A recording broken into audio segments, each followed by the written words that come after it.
Mesdames et messieurs, bonjour, bienvenue dans cette nouvelle vidéo sur l'impression 3D. Aujourd'hui, on va regarder la Tevo Tornado. Elle ressemble beaucoup à la Creality CR10, donc première moitié de vidéo. Ça va être un peu un review de celle-là. Puis ensuite, la deuxième moitié de vidéo, on va un petit peu les comparer. Voir qu'est-ce qui est mieux, en fait, entre la Creality CR10 et la Tevo Tornado. Mais je peux déjà vous dire que je suis agréablement surpris de cette imprimante. Donc, ça va être un bon review aujourd'hui. Donc, je vais vous faire un petit tour de l'imprimante tout à l'heure. Je voulais commencer par dire qu'on a un mode d'emploi qui est très bien détaillé. Ça explique tout comment assembler l'imprimante et c'est super facile. Et aussi, on a un petit guide comment faire fonctionner l'imprimante avec Repetier Host. Moi, je l'ai utilisé avec Simplify 3D. Et dans la description de la vidéo, je mettrai un lien si vous voulez télécharger mon profil Simplify 3D. Si vous voulez utiliser Cura, je vais mettre un lien dans la description de la vidéo qui va vous amener vers ma vidéo sur la Creality CR10 où est-ce que j'expliquais comment faire le profil Cura pour la Creality CR10. Puis, vu que c'est de la même grandeur et tout, vous pouvez faire exactement le même profil, puis ensuite, vous pouvez juste expérimenter à partir de là. Mais le même profil que la Creality CR10, ça devrait être déjà une très bonne base. Comme à l'habitude, je ne suis pas payé pour faire cette vidéo, j'ai simplement eu le produit gratuitement pour pouvoir vous le présenter. Donc, c'est GearBest qui m'ont envoyé ça. Sauf que si à la fin de la vidéo, vous décidez que vous voulez vous procurer cette imprimante, vous pouvez utiliser le lien dans la description. Et si vous utilisez ce lien, ça m'aide à supporter ma chaîne, ça m'aide à produire plus de contenu et à la garder en vie. Donc, merci beaucoup. Bon, allez, je vous amène, on va regarder tout le tour, là, comment ça fonctionne ce truc-là.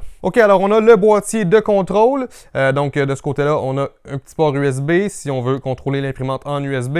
Le port pour la carte SD est juste ici. On a ici l'écran. Si on descend un petit peu, ici, on a un genre de petit potentiomètre, donc peut-être pour ajuster le contraste de l'écran. Ensuite, un petit bouton, peut-être un reset.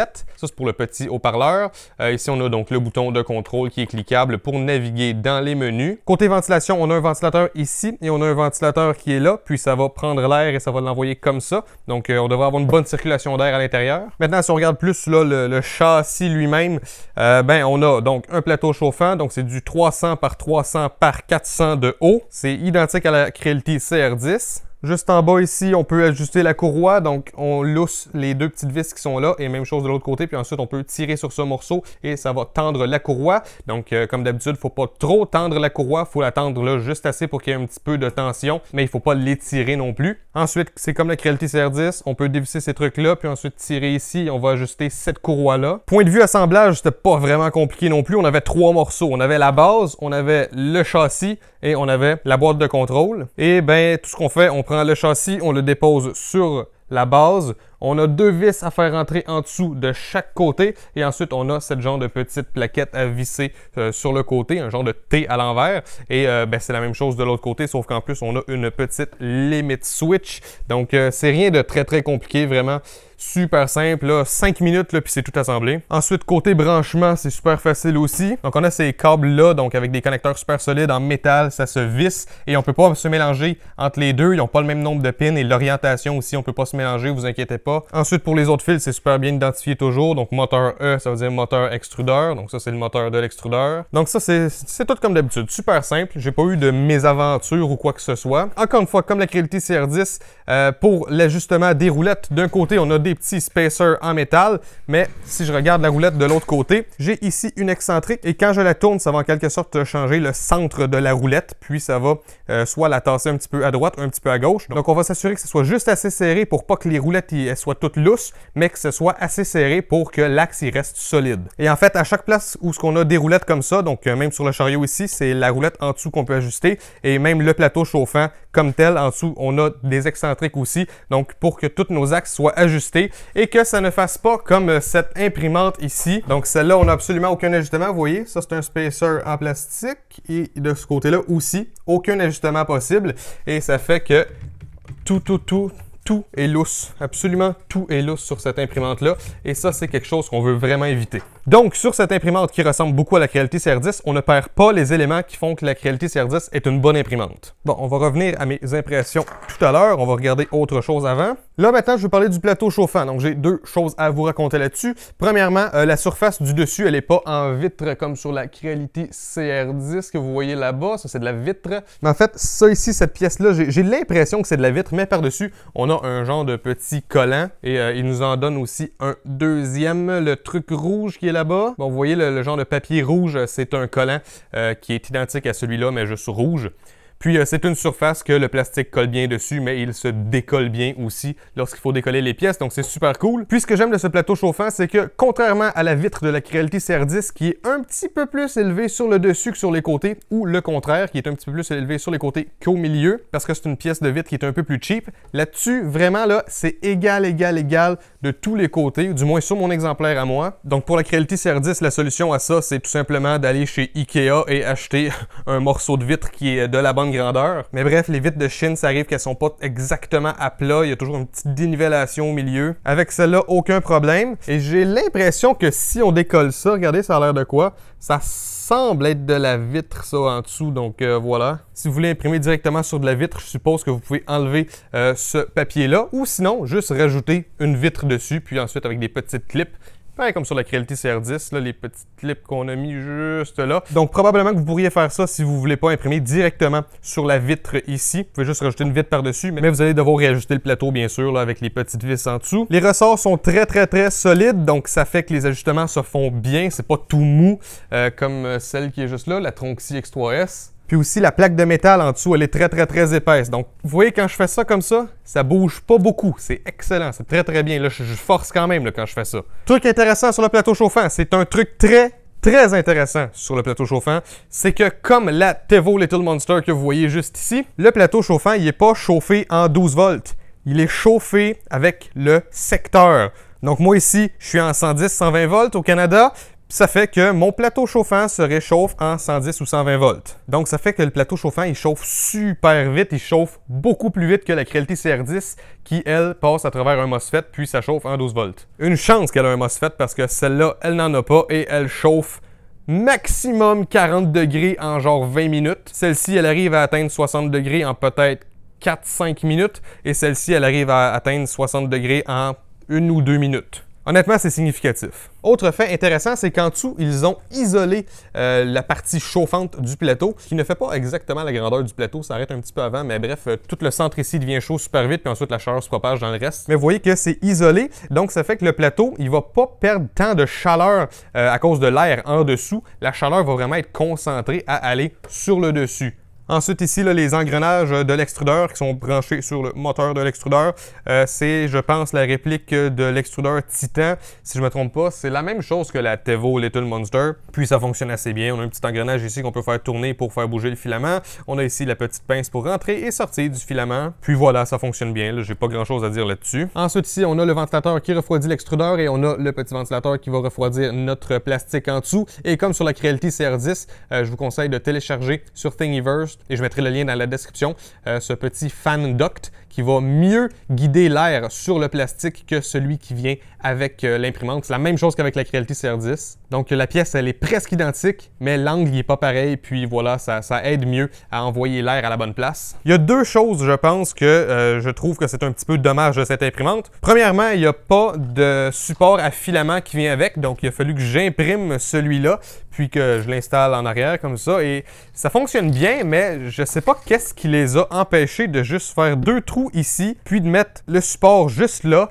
comme ils ont fait avec cette imprimante-là, et comme ils ont fait avec cette imprimante-là. Donc, il me semble que ça n'aurait pas été très compliqué. On fait deux trous, voilà, on met des filets, ensuite on visse le support. Merci, bonsoir, ça aurait été parfait. Mais non, il faut qu'on imprime notre propre support. Donc, c'est pas la fin du monde, mais c'est quand même curieux. Je pense pas que ça coûte si cher que ça, faire un support à filament. À savoir que cette imprimante-là, au moment où je fais la vidéo, elle coûte environ 50 € de plus que la Creality CR10. On reparlera un petit peu tantôt de la différence de prix. Mais ce que j'aime pas de l'emplacement, c'est que c'est pris dans tous les fils comme ça, et même si ça tourne bien, je sais pas, ça aurait pu être mieux. Et ensuite, la deuxième chose, c'est que, vous voyez les coins ici, sur la Creality CR10, en fait, ce qu'ils ont fait, c'est que à l'usine, ils ont imprimé en 3D des petits capuchons comme ça. Donc ça, c'est littéralement imprimé en 3D. Et puis, ça se clip, voilà, au bout.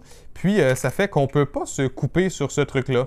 Et moi, en la manipulant, je me suis graffiné le bras sur un coin, puis bon, c'est pas la fin du monde, mais ça a juste fait mal et c'est surprenant. Mais ce qui me fait un peu plus de peine, c'est qu'en travaillant, malheureusement, ça a touché mon écran et j'ai aucune idée si je vais pouvoir vous le montrer. On voit un petit peu. Ça, c'est pas une tache, c'est une égratignure. Donc, mon écran, maintenant, je suis pris avec ça. Et s'il y avait eu des petits capuchons qu'ils avaient mis dessus à l'usine, comme la Creality CR10, on n'aurait pas eu ce genre de problème. Donc, je vais m'en imprimer en 3D des petits capuchons, puis je vais mettre ça là. Mais sinon, honnêtement, j'ai eu une très bonne expérience avec cette imprimante imprimante-là. Donc, je vais vous montrer ce que j'ai imprimé. La première chose que j'ai imprimé, c'est bien sûr le support à filament.